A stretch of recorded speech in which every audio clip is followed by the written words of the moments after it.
اللہ تعالی علیہ وسلم کی بے ادبی ناقابل برداشت ہے، اس لیے کہ مسلمان کو جب نبی پاک کا نام لیا جائے تو اس کے رونگٹے کھڑے ہو جاتے ہیں، آنکھوں میں روشنی ہوتی ہے، اس کے دل میں نور ہوتا ہے۔ اور یاد رکھنا جب مصطفیٰ کی عزت کی بات آئے تو تمہیں درد دل سے کہتے ہیں، پھر ہمیں بچے یاد آتے ہیں، نہ دولت یاد آتی ہے، نہ جوانی یاد آتی ہے، نہ ہمیں یار یاد آتے ہیں، اور نہ ہمیں اپنے وجود کی پرواہ ہوتی ہے۔ ہمیں یاد آتی ہے تو گنبد خضرا والے نبی کی عزت یاد آتی ہے۔ ساڈے نبی دی زبان ساڈے واسطے قرآن، ساڈے نبی دی زبان ساڈے واسطے قرآن، ختم ہو گئی بات۔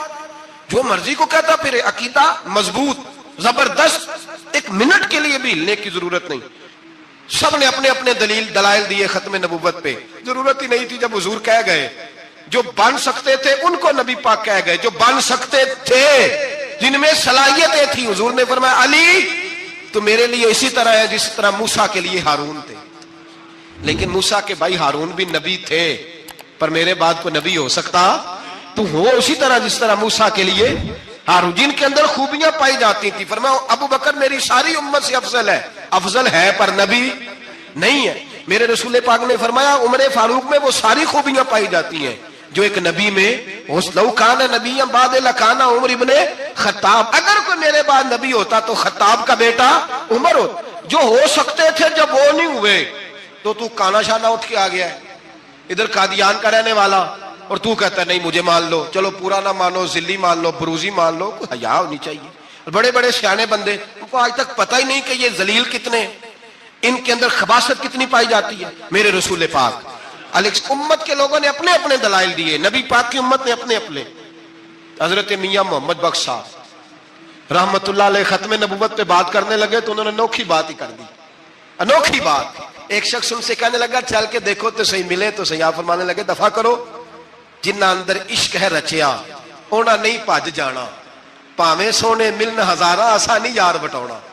ہم نے دائیں بائیں دیکھنا ضرورت ہی نہیں، ہمارے رسول نے کوئی کمی چھوڑی نہیں۔ باقی آ رہے ہیں یہاں خیرات لینے، حضرت موسیٰ کہہ رہے ہیں اللہ اپنے آخری نبی کی امت میں شامل کر لے، تو ہمیں کیا ضرورت ہے پتہ بھی کرنے کی اور سن لیں۔ یہ یاد رکھیں بات، امام اعظم ابو حنیفہ رحمۃ اللہ علیہ فرماتے ہیں اگر کسی بندے نے دعویٰ کیا کہ میں نبی ہوں، دعویٰ کیا کہ میں نبی ہوں، اور سامنے والے نے اسے یہی کہہ دیا نا کہ اگر تو نبی ہے تو معجزہ دکھا، تو یہ کہنے والا بھی کافر ہو گیا، اس لیے کہ اس نے تو دلیل مانگ لیا، یہ تو تھوڑا سا متفق ہوا ہے۔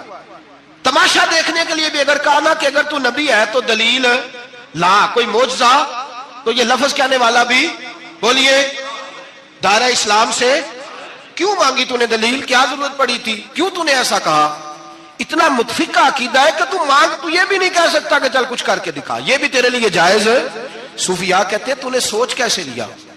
طریقت کے اندر تو غیر کی مداخلت قابل قبول، اللہ نے توحید کا ہر جگہ خیال رکھا، رسالت کی وحدانیت کا ہر جگہ خیال رکھا۔ اللہ ایک، قرآن ایک، اسلام، نبی ایک، باپ استاد، کوئی کسی قسم کی مداخلت کی ضرورت، کیسے لوگ مداخلت کر لیتے ہیں فٹافٹ۔ حضرت پیر سید مہر علی شاہ صاحب گولڑوی رحمت اللہ، حضرت خواجہ شمس العارفین سیالوی رحمت اللہ علیہ کے پاس پڑھا کرتے تھے، تدریس ہوتی تھی، خواجہ کو بٹھا کے درس تصوف، درس قرآن، درس حدیث دیتے تھے، یوں بیٹھے ہیں گفتگو ہو رہی ہے، پڑھایا جا رہا ہے، ایک بڑے نورانی چہرے والے خوبصورت بزرگ اندر آئے، بڑی تازگی، بڑا پیار، بڑی مٹھاس ان کے آنے میں۔ جب وہ آئے تو حضرت شمس العارفین اٹھ کے ملے، ماتھا چوما، پیار ہوا، 2-3 منٹ گفتگو ہوئی تو گفتگو میں بڑی نورانیت، بڑی خوبصورتی، بڑی رانائی، بڑی ٹھنڈک ملی دونوں بزرگوں کی ملاقات سے۔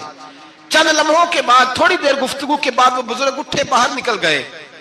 حضرت شمس العارفین مریدوں پہ نظر ڈالی، فرمانے لگے تمہیں پتہ ہے یہ کون تھا؟ شاگردوں جانتے ہو کون تھا؟ کہا حضور نہیں۔ فرمایا خضر علیہ السلام تھے، مجھ سے ملنے آتے ہیں اکثر، اور ابھی گلی میں ہوں گے، کسی نے ملنا ہے تو مل لو۔ دوڑ کے گئے سارے لوگ ملاقات کرنے، بھاگے گئے۔ پیر میر علی شاہ صاحب بیٹھے ہیں، آپ نے فرمایا میر علی تم نے نہیں ملنا؟ کہنے لگے حضور نہیں۔ فرمایا کیوں؟ کہنے لگے حضور میں اسے نہ ملوں جسے خضر بھی ملنے آتا ہے، اسے نہ ملوں جسے وہ ملنے آتا ہے، میں نے کیا کرنا ہے ان سے مل کے؟ آپ سے ملوں گا جن سے حضرت خضر بھی ملنے آتی ہیں، جنہ تنام وچ عشق ہے رچیا اونا نہیں پج جانا، پانے پاویں سونے ملن ہزاراں ایسا نہیں یار بٹونا، ضرورت ہی نہیں۔ ایسے حسین محبوب کے بعد کسی اور جگہ نظر جمانے کی طبیعت ضرورت نہیں، توجہ نہیں، خیال نہیں۔ اس نے یہ پوچھ بھی لیا کہ تو بتا، کوئی معجزہ دکھا، وہ بھی دائرہ اسلام سے یہ امت مسلمہ کا متفقہ عقیدہ ہے۔ اس پر درجنوں آیتیں ہیں قرآن مجید کی، 150 کے قریب نبی پاک کی حدیثیں ہیں۔ کتنی جی؟ کوئی عالم فاضل زیادہ پڑھا لکھا ہوگا، مقررہ حدیث کو دیکھے گا یا اور ریسرچ کرے گا تو شاید زیادہ وہ نکال لائے، لیکن 150 کے لگ بھگ محبوب کی حدیثیں ہیں جن میں حضور نے فرمایا میں آخری نبی ہوں، میں آخری نبی ہوں، میں آخری نبی ہوں۔ 150 کے قریب جگہ حضور نے فرمایا اللہ نے میرا نور نبوت پہلے سب سے پیدا فرمایا ہے، پر میں آخری رسول بن کے آیا ہوں، میں آخری نبی ہوں۔ میرے نبی پاک علیہ السلام نے فرمایا، جس طرح کو یہ بخاری مسلم کے لفظ ہیں، فرمایا کوئی آدمی مکان بناتا ہے بڑا پیارا، بڑا حسین، بڑا خوبصورت، ہر قسم کے نقش و نگار کرتا ہے، پر ایک اینٹ کی جگہ خالی چھوڑ دیتا ہے، ایک اینٹ کی جگہ۔ اب جو آدمی بھی آتا نا، گھومتا دیکھتا مکان، اسے بڑا اچھا لگتا اس کا مکان، پر وہ دیکھتا کہ یار یہ ایک اینٹ کی جگہ خالی ہے، اگر کبھی یہ بھی مکمل ہو جائے تو مکان۔ بات کی سمجھ آ رہی ہے؟ یہ خود حضور نے مثال دی۔ میرے حبیب پاک علیہ الصلوۃ والسلام فرماتے ہیں اللہ تبارک و تعالی نے جب نبوت کی حسین عمارت کو بنایا تو سارے نبی آ گئے، پر ایک اینٹ کی جگہ خالی تھی۔ فرمایا میں آیا ہوں تو دیوار مکمل ہو گئی، اب کسی اور کی گنجائش ضرورت ہی نہیں۔ مکمل اکمل کامل دین نبی پاک کا۔ یا رسول اللہ آپ کس کس کے رسول بن کے آئے؟ فرمایا یا ایھا الناس انی رسول اللہ الیکم جمیعا، اے تمام انسانوں میں تم سب کی طرف اللہ کا رسول بن کے آیا۔ قرآن مجید نے کہا میرے نبی پاک صلی اللہ علیہ وسلم صرف انسانوں کے رسول نہیں، وما ارسلناک الا رحمۃ للعالمین، جس کو اللہ نے بنایا ہے ان سب کے حضور رسول بن کے آئے، سب کے لیے رحمت بن کے آئے۔ دائرہ کار ہی بڑا وسیع ہے، تو اب کسی اور کی گنجائش ہے؟ ہاں کچھ لوگوں کو بیماری لگتی ہے، پاگل ہو جاتے ہیں، پاگل ہو جاتے ہیں۔ دعویٰ کرنا ہمارے زمانے میں ویسے ہی آسان ہے، اور پاکستان ہندوستان ویسے جمہوری ملک ہیں، اس میں ہر آدمی کو بولنے کی اجازت ہے، جو جس کی طبیعت آتی ہے بول سکتا ہے، گنجائش ہے۔ اور ویسے بھی کوئی کیسے پتہ کرے گا کہ کوئی کیا سوچ رہا ہے، کیا بول رہا ہے؟ نبی پاک صلی اللہ علیہ وسلم نے فرمایا تھا کہ میری امت میں 30 کے قریب ایسے دجال جھوٹے ہوں گے، 30 جو دعویٰ کریں گے کہ ہم اللہ کے رسول ہیں، 30۔ لیکن فرمایا میں آخری نبی ہوں، میرے بعد کو نبی آ سکتا، انا خاتم النبیین لا نبی بعدی، میں آخری نبی ہوں، میرے بعد کو نبی آ سکتا۔ 30 کے قریب۔ خود نبی پاک علیہ السلام کے زمانے میں 2 بندوں نے دعویٰ کر دیا تھا ہم نبی ہیں۔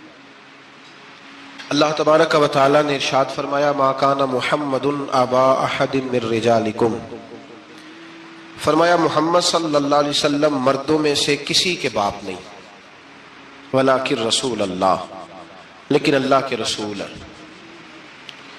روحانی طور پر حضور کا درجہ باپ سے بھی زیادہ ہے، لیکن اللہ تبارک و تعالی نے اپنے حبیب پاک علیہ الصلاۃ والسلام کے کسی بھی صاحبزادے کو اتنا بڑا نہ فرمایا کہ وہ مرد کہلا سکے۔ بچپن میں ہی تینوں صاحبزادے وصال فرما گئے۔ مردوں میں سے حضور کسی کے بھی باپ نہیں ہیں۔ حضرت زید بن حارثہ رضی اللہ تعالیٰ عنہ کو نبی پاک صلی اللہ علیہ وسلم نے پالا۔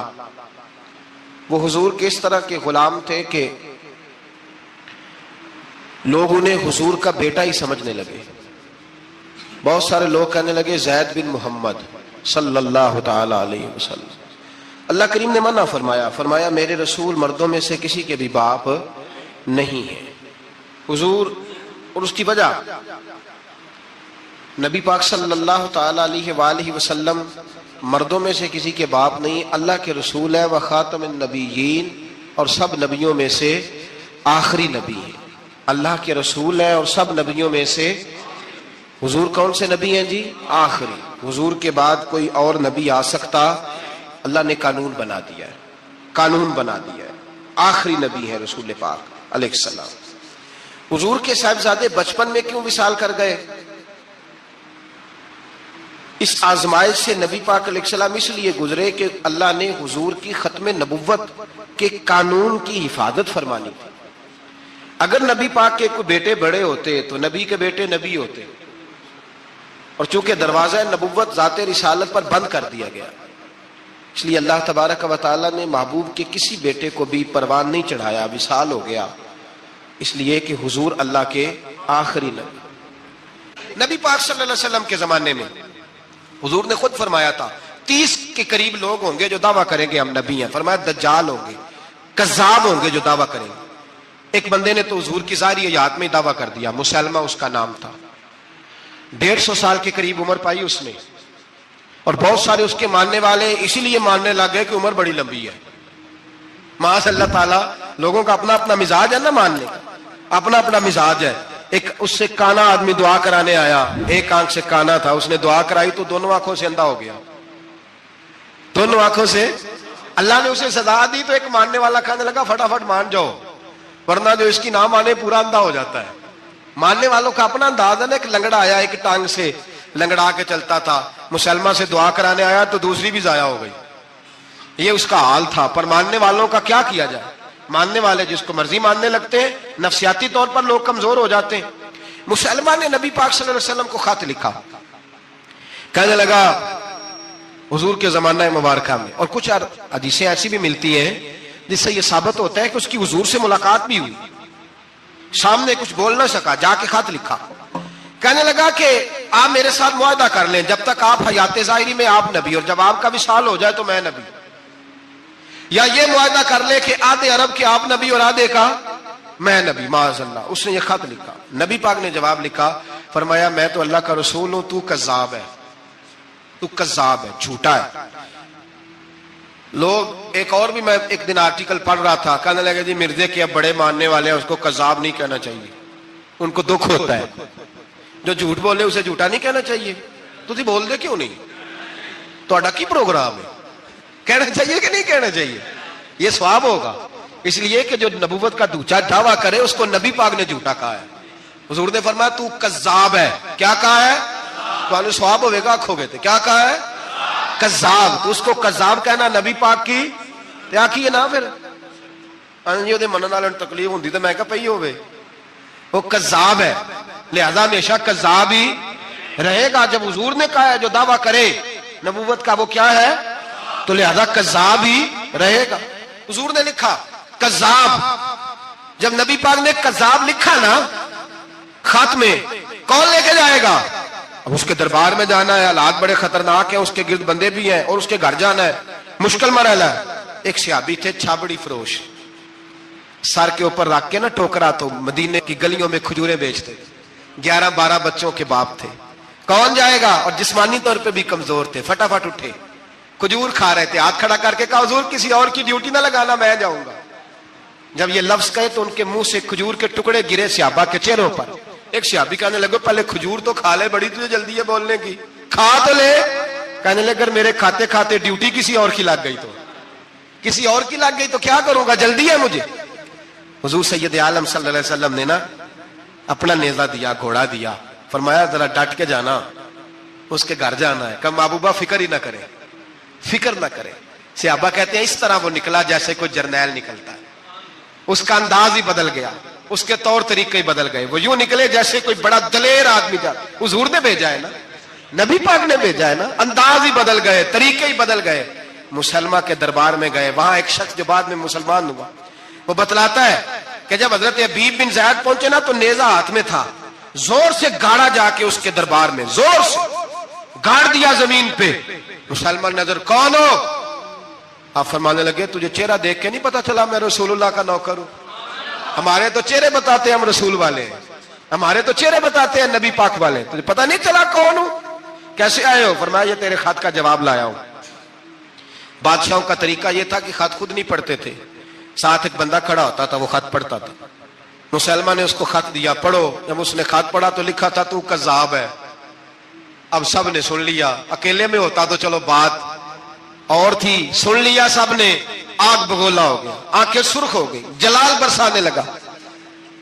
اب اور تو کچھ نہ ہوا، سامنے حضرت حبیب کھڑے تھے، اٹھا تلوار لے کے کہنے لگا تیرے نبی نے مجھے کذاب کہا ہے، تیرا کیا خیال ہے؟ ماننے لگے خیال والی بات ہی کوئی نہیں، جسے نبی پاک کذاب کہے وہ ہوتا ہی کذاب ہے، جسے حضور جھوٹا کہے وہ ہوتا ہی۔ فرمایا تو 7 سمندروں کا پانی بھی بہا دے تو تیرا جھوٹ دھل سکتا، تو ہے ہی جھوٹا، جسے حضور نے جھوٹا کہہ دیا وہ جھوٹا ہے، جھوٹا ہے۔ کہنے لگا پیچھے پلٹ کے دیکھ، سارے میرے پہرے دار ہیں، میرے سپاہی ہیں، تلواریں، نیزے، خنجر، تیر، سارے میرے ماننے والے۔ کیا لفظ ہے، کیا حسن ہے، کیا توانائی ہے۔ حضرت حبیب بن زید فرمانے لگے میرے 12 بچے ہیں، ان میں سے کچھ ایسے ہیں جو دودھ پیتے ہیں، کچھ ایسے ہیں جو ابھی چل نہیں پائے۔ میں جب رسول اللہ کا پیغام لے کے نکلا تھا تو میں نے پلٹ کے بچے نہیں دیکھے تو تیرے پہرے دار کیسے دیکھ لوں؟ جو چیز مجبور کرتی ہے، باندھ لیتی ہے، وہ نہیں جب میں نے دیکھی تو میں تیرے پہرے دار دیکھوں؟ جو جی میں آتا ہے کر، غلامان نے محمد جان دینے سے نہیں ڈرتے، یہ سر کٹ جائے یا رہ جائے کچھ پرواہ نہیں کرتے۔ فرمایا ان کو نہیں دیکھا جن کو دیکھنا چاہیے تھا، تجھے دیکھوں؟ میں اکثر کہتا ہوں کٹ لگ جائے نا ہاتھ پہ تو نمازیں رہ جاتی ہیں، جماعتیں چھوٹ جاتی ہیں، طبیعتیں بگڑ جاتی ہیں، مشکل ہوتا ہے، تکلیف آئے تو سنبھلنا۔ یہاں ہلکا سا بچھو آ کے کاٹے تو شور ہو جائے گا، جمعے میں لوگ اٹھیں گے، اللہ مجمع بکھرے گا، وہ بچھو آ گیا، حالات بگڑ جائیں، چھپکلی پیروں پہ گرے تو لوگ اٹھ دوڑتے ہیں۔ حضرت حبیب بن زید انصاری کھڑے تھے، انگلی نہیں، ہاتھ نہیں، کٹ نہیں لگا۔ مسلمہ اٹھا، اس نے زور سے تلوار ماری، بازو کٹ کے گر گیا، فوارہ نکلا خون کا۔ او بھائی بچھو کاٹے تو سنبھلنا مشکل، ذرا تصور کرو ہاتھ کٹ گیا۔ حضرت حبیب بن زید کھڑے ہیں، کہنے لگا اب تیرا کیا خیال ہے؟ آپ فرمانے لگے تو بڑا بیوقوف ہے، ہمیں آزماتا ہے، ہمیں تو بدر سے لے کر احد تک ساری دنیا آزما چکی ہے، ہمیں آزماتا ہے، ابھی بھی خیال پوچھتا ہے۔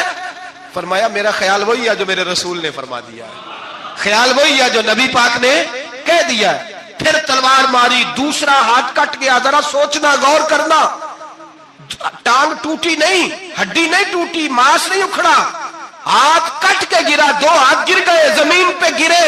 حضرت حبیب کہنے لگا میں تجھے قتل کر دوں گا، باز آ جا۔ آپ فرمانے لگے تو بڑا نادان ہے، ان لوگوں کو ڈراتا ہے جو سویرے فجر کی نماز پڑھ کے پہلی دعا ہی شہادت کی مانگتے ہیں، ہمیں ڈراتا ہے جو سوتے وقت التجا کرتے اللہ بستر پہ موت نہ دینا، میدان میں دینا، تو ہمیں ڈرا رہا ہے، چل جو ہوتا ہے کر لے۔ اس نے خنجر رکھا، تلوار رکھی گردن پہ، فرمایا میں کاٹ دوں گا۔ فرمایا کاٹتا کیوں نہیں، کاٹتا کیوں نہیں؟ اور وہ روایت کرنے والے کہتے ہیں مسلمہ کے ہاتھ کانپتے تھے ختم نبوت کے تحفظ کے لیے، جب نبی پاک کے غلام نکلے تو جھوٹا دعوے کرنے والے کانپ اٹھے، کانپ کھڑے ہوئے، کہتے ہیں اس کے ہاتھ کانپتے تھے۔ حضرت حبیب بن زید کٹے ہوئے بازوؤں کے ساتھ بھی توانا تھے، قلم توڑ گئے میاں محمد بخش صاحب، فرمانے لگے وہ کچا رنگ للاری والا جیڑا چڑھدا لیندا رہندا، اے عشق تیرے دا رنگ محمد چڑھ جائے پھر نہیں لیندا۔ جب تلوار چلی، گردن کٹی تو رسول اللہ کی ختم نبوت پر پہرا دینے والوں کا اجر میرے رسول نے بیان فرمایا، میرے نبی نے اجر بیان کیا، ڈگری جاری فرمائی، سند دی حضور نے، وہاں گردن کٹی اور جہاں مدینے میں حضور کی آنکھوں میں آنسو آئے۔ یا رسول اللہ کیا ہوا؟ فرمایا میرا حبیب شہید ہو گیا ہے اور رب کریم نے اس کے لیے جنت کے سارے دروازے کھول دیے، سارے دروازے اللہ نے کھول، یہ سند جاری کی نبی پاک۔ ختم نبوت مسلمان کا عقیدہ، حضرت ابو بکر صدیق نے ختم نبوت کے تحفظ کے لیے پورا ایک دستہ تیار کیا۔ ابو جال کے بیٹے جناب سیدنا اکرمہ رضی اللہ تعالیٰ عنہ، ان کی سربراہی میں جناب سیدنا ابو بکر صدیق رضی اللہ تعالیٰ عنہ نے لشکر تیار کیا۔ وہ لشکر گیا، اس لشکر میں حضرت وحشی بھی تھے جنہوں نے حضرت امیر حمزہ کو میدان احد میں شہید کیا تھا۔ فرماتے ہیں میں دعا کرتا تھا اے اللہ بہترین مسلمان میرے ہاتھوں شہید ہوا ہے، اب میرے ہاتھوں کوئی بدترین کافر قتل کرا تاکہ میرا کفارہ ہو جائے۔ فرماتے ہیں جب میں گیا، جب میں نکلا میدان میں پہنچا تو مسلمہ میرے سامنے آ گیا، جھوٹی نبوت کا دعویٰ کرنے والا۔ کہتے ہیں جب سامنے آیا تو میں نے اس کو مارا، تیر وہ گرا، اور جب گرا تو میں نے رکھا پھر اس کی گردن پہ پیر۔ میں نے کہا میرے رسول تو میدان بدر میں دعا کرے تو 5000 فرشتے آتے ہیں، تو ذرا پلٹ کے دیکھ بے ایمان تیرا حال کیا ہے۔ فرماتے ہیں میرے قدموں کے نیچے، میں نے کہا تو میرے نبی سے مقابلہ کرنے چلا تھا؟ میں رسول اللہ کا ادنا غلام ہوں، نہ بدری ہوں، نہ اشرا مبشرہ میں سے ہوں، نہ میں خلفائے راشدین میں سے ہوں، پر ہوں رسول کا غلام، الصحابی کالنجوم میں شامل ہوں۔ فرماتے میں نے گردن کاٹی اور اللہ نے مجھے موقع دیا۔ حضرت امیر حمزہ اگر میرے ہاتھوں شہید ہوئے تھے تو نبی پاک کا بدترین دشمن بھی میرے ہاتھوں قتل ہوا۔ بہت سارے لوگوں نے دعویٰ کیا، اور 1 2 4 نہیں، ابھی چند مہینے پہلے ایک بندے کو پھر دورہ پڑا تھا، بعد میں اس کا معلومات کی تو پتہ چلا نفسیاتی مریض ہے بیچارہ، وہ بھی کہتا تھا میرے پاس وحی آتی ہے۔ بہت سارے لوگوں نے، لیکن ایک بندے نے ذرا منظم ہو کے دعویٰ کیا، اور خود چونکہ وہ انگریز کا وفادار تھا، تابع دار تھا، اور وہ کہتا تھا میرے آنے کے 2 مقصد ہیں، معاذ اللہ اپنے آپ کو نبی کہتا تھا، 2 مقصد ہیں۔ ایک کہتا تھا کہ جو انگریز حکومت کا وفادار نہیں وہ اللہ رسول کا وفادار نہیں، معاذ اللہ، پہلا اس کا آنے کا مقصد وہ بیان۔ دوسرا اس کا مقصد یہ تھا، وہ کہا کرتا تھا کہ دین سارا باقی ہے، موجود ہے، قرآن، حدیث، نماز، روزہ، حج، زکوٰۃ، میں معاذ اللہ نبی بن کے آیا ہوں تو صرف ایک کام کرنے آیا ہوں کہ جہاد کوئی نہیں، جہاد نہیں کرنا، کفر کے خلاف لڑنا۔ آپ کو پتہ تو چل گیا ہوگا میں کس کی بات کر رہا ہوں، مرزا غلام احمد قادیانی۔ اس کے ماننے والوں کو مرزئی بھی کہتے ہیں، احمدی بھی کہتے ہیں، قادیانی بھی کہتے ہیں۔ ایک ہوتا ہے کافر، ایک ہوتا ہے مرتد، ان دونوں میں فرق ہے۔ عیسائی، یہودی، سکھ، ہندو یہ کافر ہیں، ان کا اپنا عقیدہ ہے، ٹھیک ہے جو وہ کر رہے ہیں، اسلام کسی پر جبر کا حکم نہیں دیتا، موج کریں، لگے رہے، ہم انہیں دین کی دعوت دیں گے پر ان پر کوئی سختی نہیں کر سکتے۔ ایک مرتد ہوتا ہے جو لبادہ دین کا اڑتا ہے، اپنے آپ کو مسلمان کہتا ہے، قرآن والا کہتا ہے، اسلام والا کہتا ہے، لیکن دین میں رکھنا ڈالتا ہے، نیا عقیدہ گڑھتا ہے، وہ مرتد ہے، اس پر سختی کرنے کا حکم ہے۔ مرزائیوں کی مصیبت یہ ہے کہ وہ کہتے ہیں جی ہم قرآن کو بھی مانتے ہیں، ہم اسلام کو بھی مانتے ہیں، ہم نبی پاک صلی اللہ علیہ وسلم کو بھی مانتے ہیں، بس آخری نبی نہیں مانتے، ایک نیا نبی مانتے ہیں، اور پھر رنگ بڑا عجیب دیا، کہتے ہیں ذلی نبی ہے، بروزی، نوکھا فلسفہ سنے آپ حیران ہو جائیں گے۔ ذلی نبی کہتے ہیں میں مستقل نبی نہیں، میں نبی پاک کا سایہ بن کے آیا ہوں، یہ اس نے دعویٰ کیا ہے، کہتے ہیں میں مستقل نبی نہیں، میں حضور کا، اور بیوقوف جس خدا نے اپنے رسول کا سایہ بنایا ہی نہیں کہ کسی کے قدم نہ آ جائیں، اور تیرے جیسے شخص کو سایہ بنانا تھا جس کی ایک آنکھ بھی کوئی نہیں، کانا ہے بیچارہ، مرزا کانا تھا، ایک آنکھ اس کی سلامت، اللہ کے نبیوں میں کوئی نقص ہوتا۔ ہمارے ہاں ایک دفعہ گفتگو ہو رہی تھی تو ایک مولانا کہنے لگے مرزا جھوٹا نبی ہے، استادوں نے روک دیا، کہنے لگے یہ لفظ بھی نہیں کہنا، جو نبی ہوتا ہے وہ جھوٹا نہیں ہوتا، اور جو جھوٹا ہوتا ہے وہ نبی، یہ لفظ بھی نہیں کہنے، اس کو جھوٹا نبی نہیں کہنا۔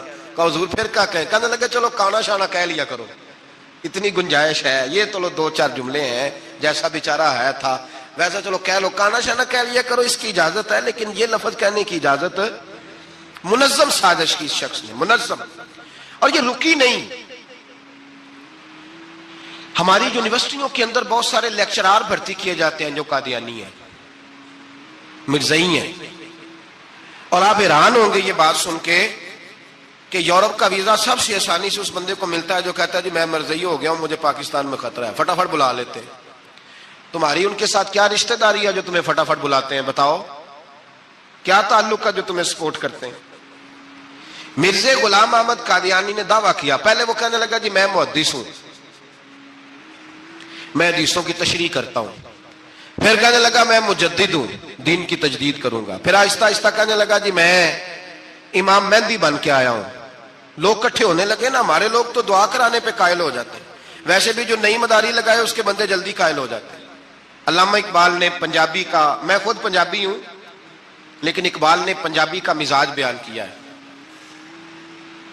پنجابی کا مزاج، اقبال کہتے ہیں پنجابی کا مزاج ہے کہ تحقیق کا پھندا کوئی سیاد لگا دے، یہ شاخ نشیمن سے اترتا ہے بہت جلد، کہتے ہیں کوئی مداری دکھائے صحیح، اس کا کام ہے فٹافٹ پہنچ جانا۔ یہ مداریوں کا زمانہ ہے، جو اچھی مداری لگا لے، شور شار اچھا کرے، اس کے گرد لوگ، جو کہے میں نے پھونک ماری تو بندہ چل پڑا، پھونک ماری تو گر گیا، پھر میں نے ایسے کیا تو ایسے ہو گیا، کوئی مداری دکھائے صحیح، مداری کا دور ہے۔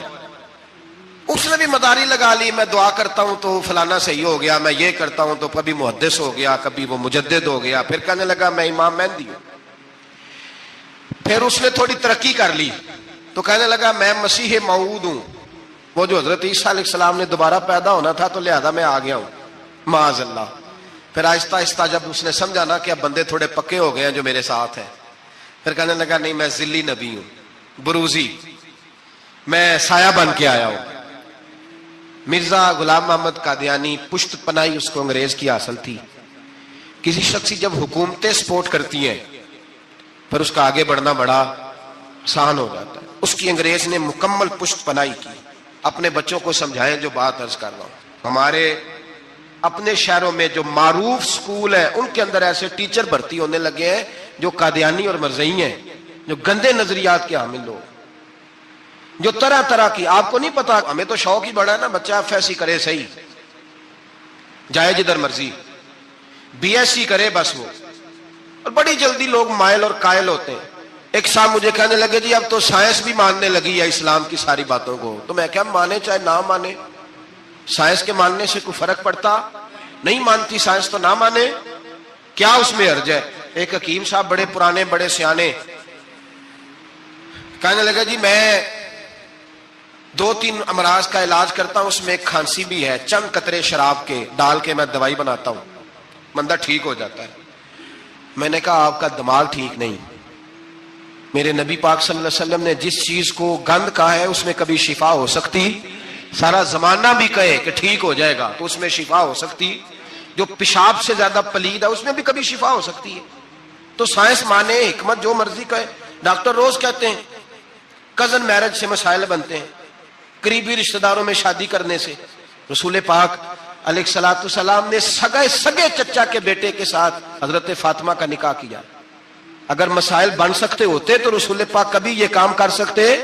سوال ہی پیدا نہیں ہوتا تھا۔ روز ڈاکٹر کہتا ہے آپ پتہ کرنے جائیں بیماری کہاں سے لگ گئی، آپ کے خاندان میں تو کسی کو نہیں تھی، فلانے کو تو نہیں تھی، سسرال میں میکے میں۔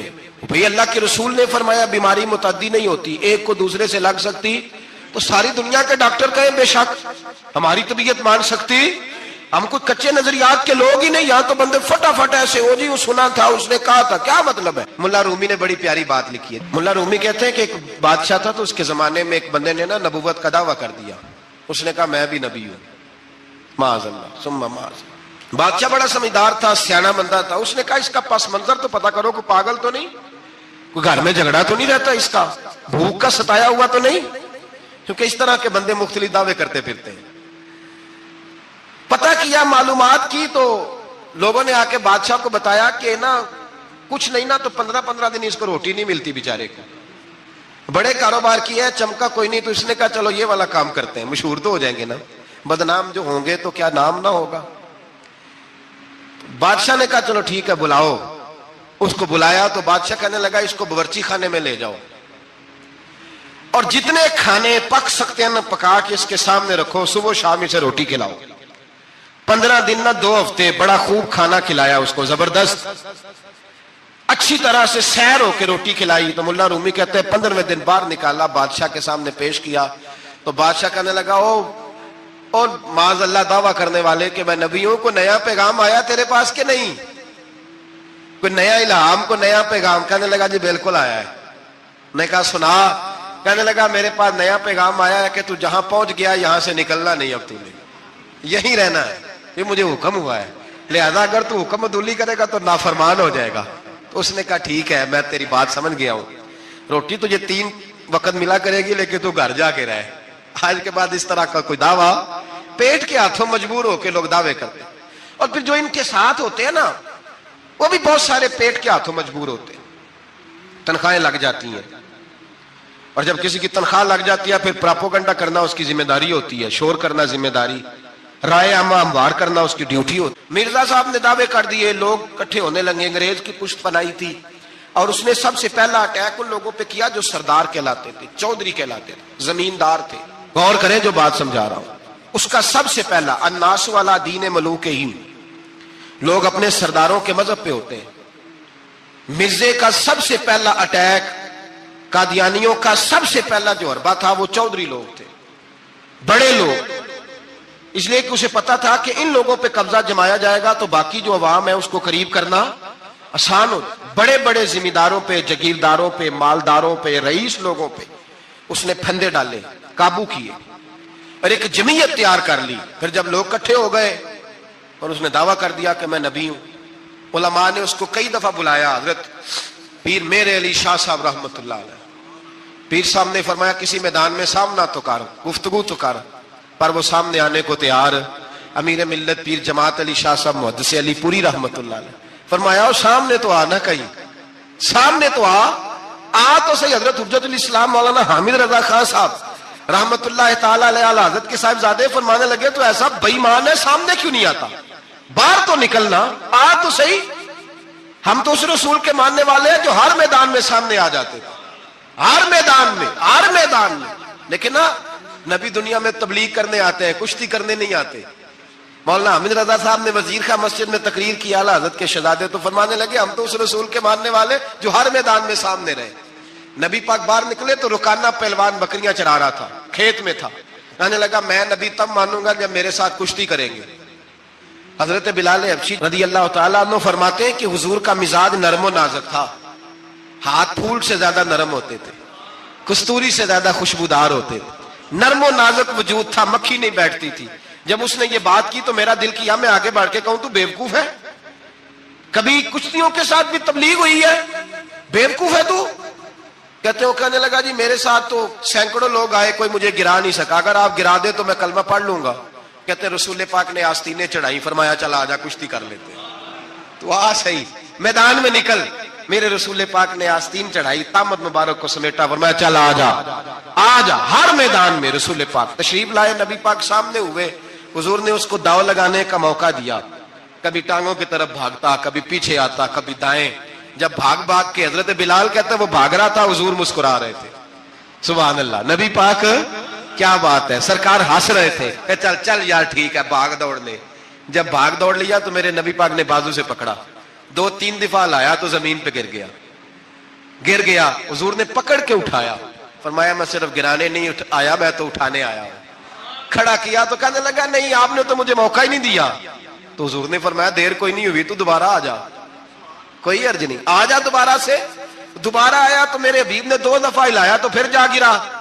کہنے لگا نہیں ابھی بھی میں سنبھل نہیں سکا تھا. فرمایا کوئی عرض نہیں، یہ کوئی ایسا معاملہ ہے، تو دوبارہ آ جا. اب کہ جب آیا نا تو حضرت بلال کہتے ہیں وہ دستے مبارک جن کو میں تھامتا تھا تو لگتا تھا پھول تھام لیے ہیں، ان ہاتھوں سے حضور نے اٹھا کے فضا میں بلند کیا اور حضور نے دھڑام سے زمین پہ گرایا تو کلمہ پڑھتا ہوا کھڑا ہوا. کہنے لگا اے محبوبہ جو تیرے ہاتھ میں طاقت ہے وہ تیری نہیں، وہ خدائی طاقت ہے، وہ خدائی طاقت ہے، خدائی. میرے رسول پاک علیہ السلام ہر میدان میں. علماء نے کہا تو نکل تو صحیح، پر کبھی باہر نکلا فوت کا ہوا تو پتا نا آپ کو فوت کہاں ہوا تھا جی؟ چلو مینوں تے دسن دی لوڑ ہی نہیں، تہاں تے سارا پتا ہے ہوتا. باتھ روم میں مرا وہ، باتھ روم میں. اور آج تک لوگ باز نہیں آئے، ان کی عبادت گاہیں ہیں، بڑے چکر ہیں. اب ایک نیا بہانہ میں سنتا ہوں، نیا بہانہ. کہتے ہیں جی پاکستان کی اسمبلی نے انہیں کافر کہا ہے. اسمبلی وزیر اعظم صاحب شیخ الحدیث ہے آپ کے، اسمبلی میں جو لوگ بیٹھتے ہیں شیخ، ان کا کیا کفر اسلام سے، کیا وہ کسی کو کہیں گے بیچارے. سورت اخلاص تو ہمارے وزیر داخلہ اور وزیر خارجہ نہیں سنا سکتے، یہ حال ہے. بہت بڑے بڑے بیرسٹر کرانے والوں کو سورت اخلاص نہیں آتی، انہوں نے کسی کو کافر مسلمان کیا کہنا ہے. اسمبلی کا مسئلہ نہیں ہے. امت مسلمہ کے علماء محدثین محققین کا متفقہ فیصلہ ہے کہ مرزائی کل بھی کافر تھے، آج بھی قیامت تک کافر، اور بدترین کافر ہے، ہلکے پھلکے کافر بھی نہیں، سپرلیٹر ڈگری ہے، زبردست قسم کے کافر ہے، چھوٹے موٹے بھی نہیں، آخری درجے کے بدترین مشرک ہیں.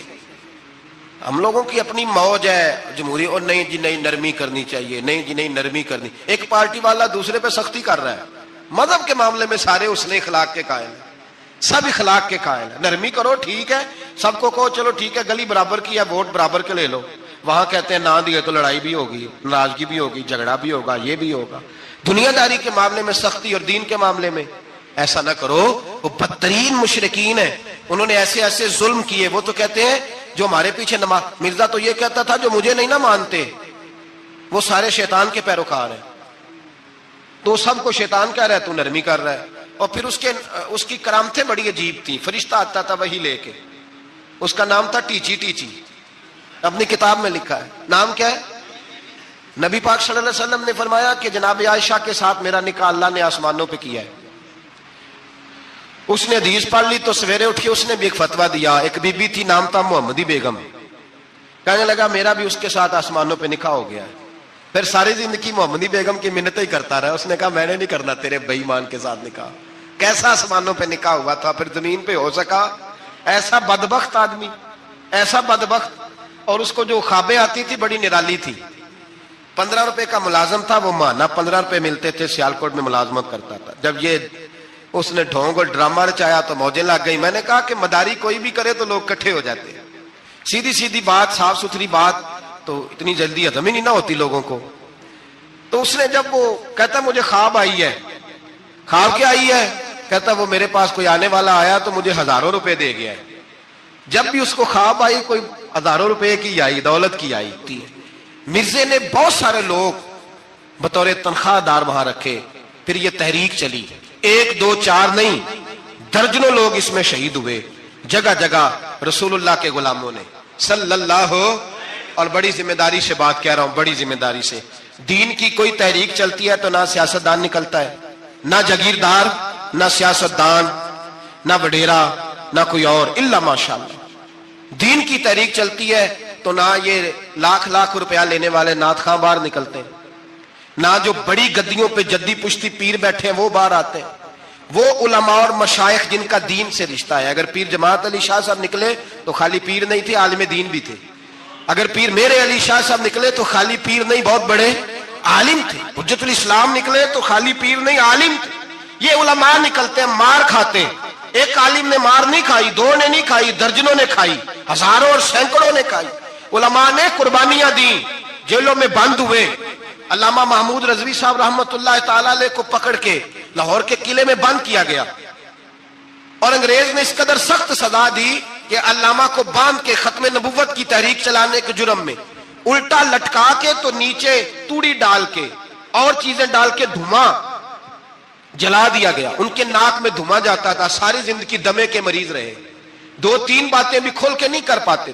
اس قدر زیادہ اذیت دی گئی علماء کو، اس قدر زیادہ. علامہ عبدالحمد بدایونی رحمت اللہ تعالی علیہ فرماتے ہیں کاٹنے والے جانور ہماری شلواروں میں ڈال کے نیچے سے باندھ دیا جاتا ہے. کہا جاتا تھا اب ختم نبوت کی بات کرو، لیکن کوئی شخص بھی 1 منٹ کے لیے بھی پیچھے ہٹنے کو تیار.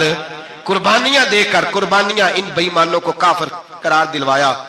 اور پھر بطلے حریت امام وقت حضرت علامہ شاہ احمد نورانی رحمت اللہ علیہ اور مولانا عبدالستار خان نیازی کو سزائے موت کا حکم ہوا. مولانا ابو الاسناد اعلیٰ حضرت کے خلیفہ تھے، ان کے صاحبزادے سید خلیل احمد صاحب رحمت اللہ تعالی علیہ کو سزائے موت کا حکم ہوا کہ مرزائیوں کے خلاف انہوں نے علم بلند کیا. وہ تو پاکستان بنا. پھر جدوجہد شروع ہوئی، پھر زور ہوا. پھر علامہ نورانی رحمت اللہ علیہ کی قیادت میں پورے زور اور شور کے ساتھ تحریک چلی. آخر مجبور ہوئے اس دور کے وزیر اعظم بھٹو صاحب مجبور ہو گئے اور کہا ٹھیک ہے سویرے میں مرزے کے پوتے کو بلاتا ہوں، آپ اسمبلی میں بیٹھ کے بات کریں، ان سے گفتگو کریں. اگر ہم قومی اسمبلی کے ممبران نے دیکھا واقعی جھوٹا ہے تو ہم انہیں اقلیت قرار دے دیں گے. علامہ نورانی حضرت ابو بکر صدیق کی اولاد تھے اور میرے اعلیٰ حضرت فاضل بریلوی رحمت اللہ علیہ کے خلیفہ کے بیٹے تھے، اور خود حضور مفتی اعظم ہند رحمت اللہ علیہ کے مرید تھے. حضرت علامہ نورانی ساری زندگی ایسا لباس پہنتے تھے کہ اس کے اندر سلوٹ نظر نہیں آتی تھی. امامہ اتنا حسین ہوتا تھا کہ دیکھنے کو دل کرتا تھا، اور گاڑی میں بہترین میں بیٹھتے تھے. لیکن مکان ساری زندگی کرائے کا رہا، کرائے کا. لوگ کہتے ہیں ملنے جاتے تھے، سیڑھیوں سے اترتے تھے تو علامہ نورانی سیڑھیوں پہ بٹھا لیتے تھے. کہتے 2 ہی کمرے ہیں اور میں آپ کو بٹھا نہیں سکتا، گھر میں جگہ نہیں. تو کہا حضرت آپ اجلے تو بڑے نظر آتے ہیں. تو آپ فرماتے ہیں لباس دنیا کو دکھانے کے لیے پہنا ہے، اور باقی تو سارا میرا معاملہ خدا رسول کے ساتھ ہے. میں جانوں اللہ رسول جانے. میں بھکاری بن کے نہیں جینا چاہتا، خودداری کے ساتھ وقت گزارنا چاہتا ہوں. علامہ نورانی کہتے ہیں جس رات صبح اسمبلی میں مناظرہ ہونا تھا تو میں سوچنے لگا آج رات کیا کروں. تو پھر مجھے خیال آیا میں نے وہی کرنا ہے جو بدر کی رات میرے مصطفیٰ نے کیا تھا ساری رات میں مصلے پہ بیٹھا رہا. کہتے ہیں بس اونگ لگی تو بات بن گئی, آنکھ لگی تو بات بن گئی. کہتے ہیں سحری کا وقت ہوا تو دستک ہوئی دروازے پہ. بد جو دیکھوں گے تو زمانہ بھول جاؤ گے. حرام بد جو دیکھو گے تو زمانہ بھول جاؤ گے. اگر طیبہ کو جاؤ گے تو آنا بھول جاؤ گے. اگر طیبہ کو جاؤ گے تو آنا بھول جاؤ گے. نہ اتراؤ زیادہ چاند تاروں اپنی رنگت پر. نہ اتراؤ زیادہ چاند تاروں اپنی رنگت پر. میرے آقا کو دیکھو گے تو چمکنا بھول جاؤ گے. میرے آقا کو دیکھو گے تو چمکنا بھول جاؤ گے. اگر تم جان لو ایک حافظ قرآن کی عظمت, اگر تم جان لو ایک حافظ قرآن کی عظمت, تم اپنے بچوں کو انگلش پڑھانا بھول جاؤ گے. حدیث مصطفیٰ پر تم جو ہو جاؤ عمل پیرا. حدیث مصطفیٰ پر تم جو ہو جاؤ عمل پیرا. قسم اللہ کی ماں کو ستانا بھول جاؤ گے. قسم اللہ کی ماں کو ستانا بھول جاؤ گے. دو تین نادان دوست کہنے لگے آپ ہمارے گھر آئے. فرماتے میں ان کے گھر گیا. جب ان کے گھر پہنچا تو وہاں مرزئی اور قادیانی 10 کروڑ روپیہ بریف کیس میں بند کر کے لائے اور کہنے لگے مولانا یہ بیانہ ہے, بیانہ, یہ آپ بیانہ پکڑ لیں اور باقی پیسے بعد میں. سنا ہے مکان بھی کرائے کا ہے, سنا ہے آپ کے پاس کوئی پراپرٹی نہیں, یہ بیانہ لے لے باقی بعد میں آئے گا. علامہ نورانی کہتے ہیں میں نے جب پیر کی ٹھوکر لگائی تو بریف کیس کھل گیا اور اس میں کروڑوں روپے بکھر گئے. مجھے کہنے لگے پیسے دیکھ کے تو آپ کو خیال آ گیا ہوگا کہ بچوں کے لیے بھی کچھ سوچنا ہے, پیچھے بھی پلٹ کے دیکھنا ہے. تو نورانی صاحب رحمت اللہ علیہ فرمانے لگے میں نے کہا ہاں میں وصول تو کر لیتا پر تم نے قیمت بڑی تھوڑی لگائی ہے. ایمان بیچنا اتنی تھوڑی قیمت, میری تو رات زیادہ قیمت لگ گئی ہے, بڑی زیادہ قیمت, میں تو بک گیا ہوں پہلے سے. کہنے لگے آپ کی کیا قیمت لگی ہے؟ فرمانے لگے رات میں درود پڑھتے پڑھتے سویا ہوں تو مدینے والے رسول کا دیدار نصیب ہوا ہے اور نبی پاک نے تھپکی دے کے کہا فکر نہ کرنا میں تیرے ساتھ ہوں. تو کہنے لگے جس کی قیمت محمد عربی لگائے کوئی اسے خرید سکتا ہے؟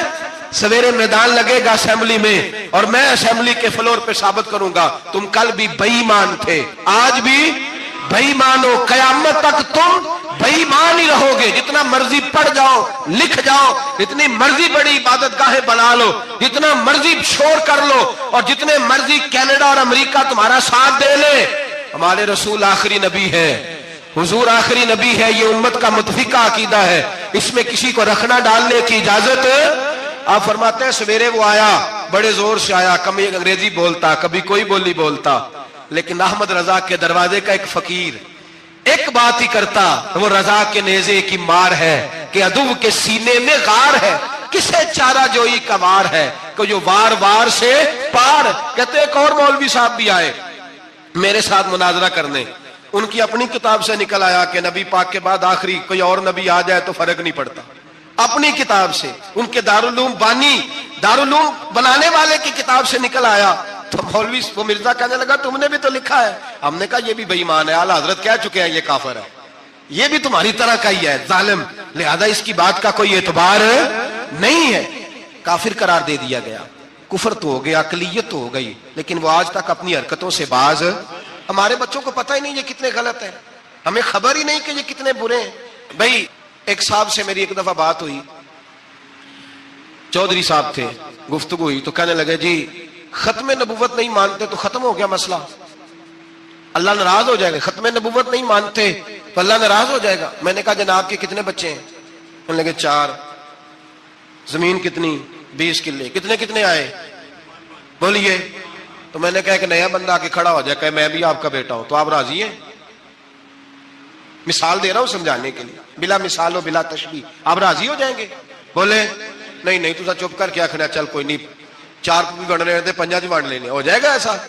عجیب بندے ہو، جو کام جو تمہارا بیٹا نہیں، جب تم اسے بیٹا ماننے کو تیار نہیں تو جو اللہ کا نبی نہیں وہ میدان میں کھڑا ہو کہ میں بھی ہوں میں بھی ہوں میں بھی ہوں، تو یہ کس طرح قابل قبول بات ہے؟ اور ایک بھائی سگے بھائی کو جائیداد دینے کو تیار نہیں تو ایک اور آ کے شامل ہو جائے کہ مجھے بھی شامل کر لو، چلو کوئی نہیں فرق پڑتا، اتنی زمین ہے اب دیکھی، اتنی زمین ہے ابا جی کی، مجھے بھی شامل کر لو، تو لوگ تو قتل کر دیں گے کہ جب تو ہے نہیں تو ہمارا بھائی بنتا کیوں ہے؟ او خدا کے بندے، عجیب فلسفہ حیات ہے، عجیب زندگی ہے، فٹافٹ ہی لوگ مان لیتے ہیں۔ سب لوگوں نے اپنی اپنی باتیں کی۔ ختم نبوت کا تحفظ ہر دور میں ہر جگہ صحابہ کرتے رہے، ہم بچوں کو کچھ نہیں سکھا پا رہے، ہمارے بچے لابلد ہیں دینی تعلیمات سے، ہم یہ شعور دے کے بھیجتے ہی نہیں کہ بیٹا جو اس طرح کی ذرا بھی بات کرے اس کا ذکر کرنا بتانا، قادیانی، مرزائی، کسی جگہ یہ اپنے آپ کو احمدی کہتے ہیں، کسی جگہ کوئی اور روپ دھارتے ہیں۔ ایک ان کا گروپ اب لاہوری کہلاتا ہے، وہ کہتا ہے جی ہم اسے سارا کچھ مانتے ہیں پر نبی نہیں مانتے۔ ہم نے کہا تم بھی تو بے ایمان ہو نا، کافر کو تو مان رہے ہو نا، چاہے مجدد بھی مانو مفسر بھی مانو، مان تو ایک بے ایمان کو رہے ہو نا، کافر کو کافر ماننا ضروری ہے۔ اللہ نے کہا کل یا ایھا الکافرون، اللہ نے کافر کو کافر کہا ہے، تو کافر کو کافر ماننا یہ ضروریات دین کا حصہ ہے۔